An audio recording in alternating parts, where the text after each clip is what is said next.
Hi guys, welcome back. I hope you're all doing really well. So today's video is going to be a super fun, super quick one that anybody can do. So no matter your skill level, anybody can literally do this DIY. So yeah, I'm really excited about this one. And then for those of you that haven't already, please remember to like and subscribe, and also follow me on Instagram. Then you guys can stay up to date of all the stuff that I'm doing and any announcements that I have. So for those of you that do follow me on Instagram, you guys know that I currently have a stationery box available for purchase. So yeah, this is one of the items that is in that box. Orders are still open, so if you want to place your order, get your orders in as soon as possible. I think I might be closing orders in the next week.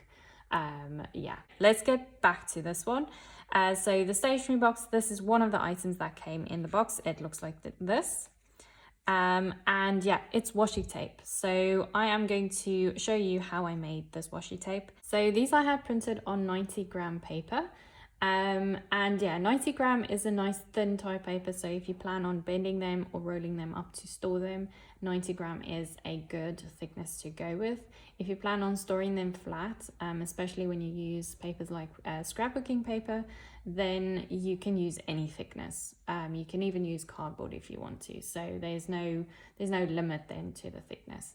And then if you have them printed, or even if you print them at home, always make sure when you go to your print options that you choose actual size, because obviously when you design these, you have to design them the actual size that they should be.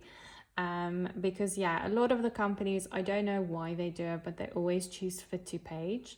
And it's, yeah, it is really, yeah, it's frustrating because you only realize it when you get back home.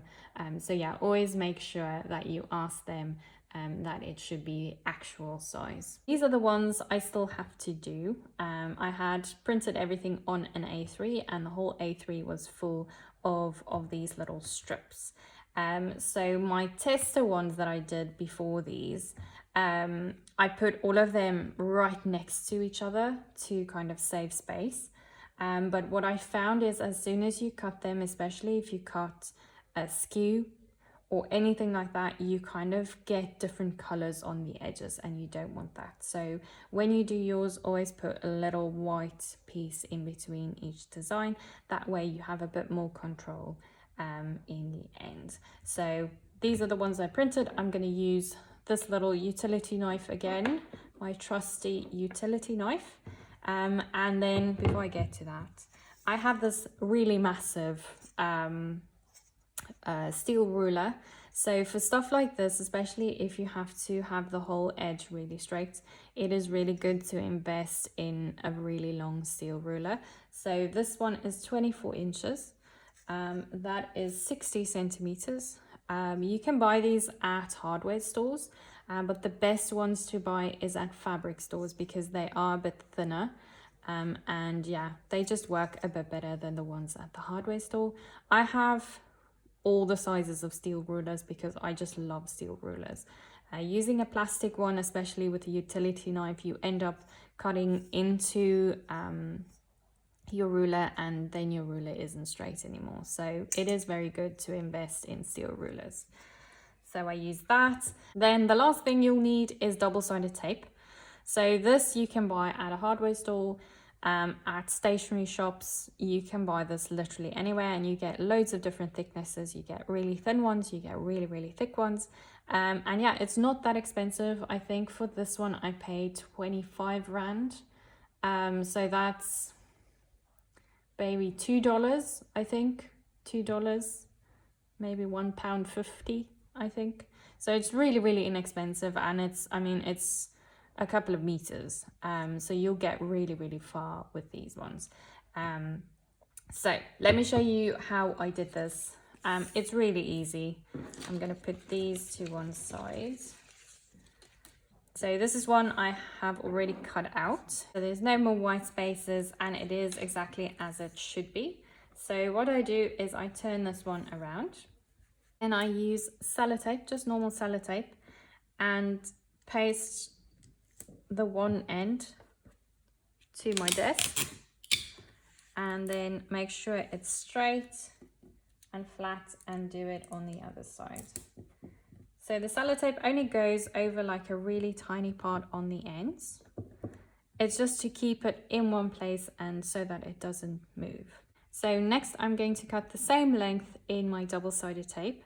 So the one side is already sticky. So all I do is I roll out the same length, more or less. You can go a bit longer with the double-sided tape. And then I get up because you can't do this sitting down.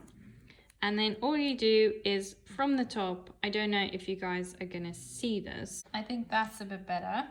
So all I do now is I hover the double-sided tape strip above the printed strip. And then I kind of eye from one side to the other. And that's why I say standing up is the best thing. You basically eye where it goes straight.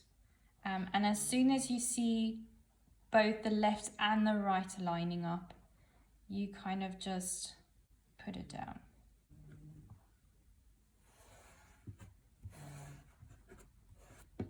Then next, you remove the sellotape, and then you'll see the sellotape kind of goes under. If you see it there, it kind of goes under. So all you do is you basically just rip it out and make sure that the double-sided tape sticks to the paper. And then you do the same with the other side. You can just lift it up a bit, but it comes out very easily. And just make sure that the paper is stuck to the double-sided tape. And there you have it. That is your washi tape. So next you can just cut off the white part. I made a bit of a mistake with these. The double-sided tape is 12 millimeters wide. So I made the design 13, which I would suggest if I do this again, which I definitely will because it's really, really easy and fun. I would say make yours about 2 millimeters wider than what your double-sided tape is. So that if you see, I don't know, if you see there, it's got like a little white line. It's not a train smash because all you're seeing there is the white backing. Whereas if you peel this off, you won't see that because the glue is see-through. So it's not a train smash, but yeah, I would say if you do this, make it about 2 millimeters wider than it should be. So if I show you, I'm gonna cut this piece off. So if you're gonna use this little piece, you wanna stick it in your diary or whatever, all you do is you just take off the white backing, and it is sticky, and then you can paste it wherever you want to. So like you can see there, you saw the white 2 seconds ago and now it's just see-through.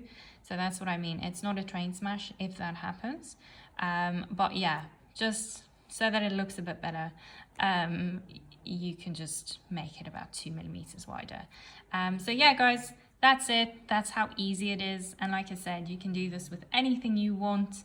And yeah, if you want any of these, then please go over to my Instagram page, send me a DM to place your order for the stationery box. Unfortunately, it is still only available to folks residing in South Africa, but yeah, I'm still working on getting a really nice courier to do international orders. But yeah, if you plan on doing these, also head on over to my Instagram, send me pics. I love seeing what you guys do, even if you do completely something different. I always like seeing what other people do. It's inspirational and it kind of just, yeah, it's just good. So yeah, sharing is caring. But yeah guys, thanks again for tuning in. I hope you enjoyed this video. Please leave your comments down below. And yeah, then I'll see you in my next video. Don't know when that's gonna be. I have decided that I'm not gonna post every single week. So yeah, I am back, but yeah, it all depends on the time that I have and how big the DIY is. So yeah, thanks again for watching guys. I really do appreciate it, and I hope you guys have an amazing week, and then I'll see you soon.